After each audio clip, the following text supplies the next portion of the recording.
स्वामी समर्थ. आज आपण बघणार आहोत श्री स्वामी समर्थांची प्रेरणादायी कथा की विश्वास ठेवणाऱ्यांची कधीही हार होत नाही. अक्कलकोटमध्ये एक तरुण राहत होता. त्याचे नाव होते माधव. तो अत्यंत कष्टाळू होता, पण नशिबाची साथ त्याला मिळत नव्हती. कितीही मेहनत केली तरी कामात अपयश येत असे. घरची परिस्थिती गेले हलाखीची होती. कर्ज वाढत होतं. मित्र दूर गेले आणि नातेवाईकही त्याची थट्टा करू लागले होते. एक दिवस तो पूर्णपणे खचून गेला. त्याच्या मनात विचार आला, आता माझ्या आयुष्याला काहीच अर्थ उरला नाही. तो निराश मनाने गावाबाहेर निघाला. वाटेत त्याला एक वृद्ध व्यक्ती भेटली. त्यांनी त्याच्या चेहऱ्याकडे पाहून विचारले, बाळा, एवढा दुःखी का आहेस? माधवने आपली संपूर्ण व्यथा त्याला सांगितली. वृद्ध हसले आणि म्हणाले, अक्कलकोटला जा, श्री स्वामी समर्थांचे दर्शन घे, पण एक गोष्ट लक्षात ठेव, त्यांच्याकडे फक्त इच्छा घेऊन जाऊ नकोस, तू पूर्ण विश्वास घेऊन जा. माधव दुसऱ्याच दिवशी अक्कलकोटला निघाला. स्वामी समर्थ समाधानी मुद्रेत बसले होते. त्यांच्या दर्शनानेच त्याच्या मनाला विलक्षण शांतता मिळाली. तो त्यांच्या चरणी नतमस्तक झाला. काही बोलण्याआधीच स्वामी म्हणाले, भिवू नकोस, मी तुझ्या पाठीशी आहे. हे शब्द ऐकताच त्याच्या डोळ्यांतून अश्रू आले. त्याला वाटले, माझं दुःख सांगण्याआधीच स्वामींना कळले. माझे दुःख सांगण्याचीही त्यांना गरज पडली नाही. स्वामींना सर्व काही माहीत आहे. त्या दिवसापासून माधवने एक नियम केला. रोज पहाटे उठून स्वामींचा तारक मंत्र म्हणायचा, प्रामाणिकपणे कामं करायचे आणि कोणाचाही द्वेष करायचा नाही. सुरुवातीला परिस्थितीत काहीही बदल झाला नाही. अनेक दिवस गेले, पण त्याच्या श्रद्धेत मात्र तसूभरही फरक पडत नाही. एके दिवशी त्याच्या गावात एक व्यापारी आला. त्याला विश्वासू आणि मेहनती माणूस हवा होता. गावातील अनेकांनी माधवचे नाव सुचवले. व्यापाऱ्याने त्याची परीक्षा घेतली. माधवने प्रामाणिकपणे सर्व कामे पूर्ण केली. व्यापारी अत्यंत आनंदी झाला आणि त्याला कायमस्वरूपी काम दिले. हळूहळू त्याच्या घरची परिस्थिती सुधारू लागली. कर्ज फेडले गेले. आई-वडिलांच्या चेहऱ्यावर पुन्हा हास्य आले. ज्यांची त्याची थट्टा केली होती तेच आता त्याचे कौतुक करू लागले.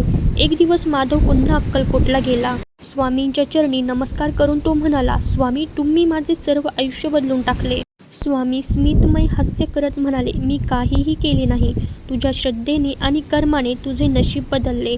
माझ्यावर विश्वास ठेवला म्हणून मी तुला योग्य मार्ग मिळवला. माधवला त्या दिवशी जीवनातील सर्वात मोठा धडा मिळाला. फक्त चमत्काराची वाट पाहून काही मिळत नाही. श्रद्धा, संयम, सत्कर्म आणि अखंड प्रयत्न यांची साथ असेल तर स्वामी समर्थ योग्य वेळी योग्य फळ देतात. त्या दिवसापासून तो गावातील प्रत्येक गरजू व्यक्तीला मदत करू लागला. कोणालाही निराश पाहिले की तो एकच वाक्य म्हणायचा, संकटे कायमची नसतात, श्रद्धा कायमची असते. काही वर्षांनी माधव गावातील सर्वात विश्वासू आणि यशस्वी व्यक्ती म्हणून ओळखला जाऊ लागला.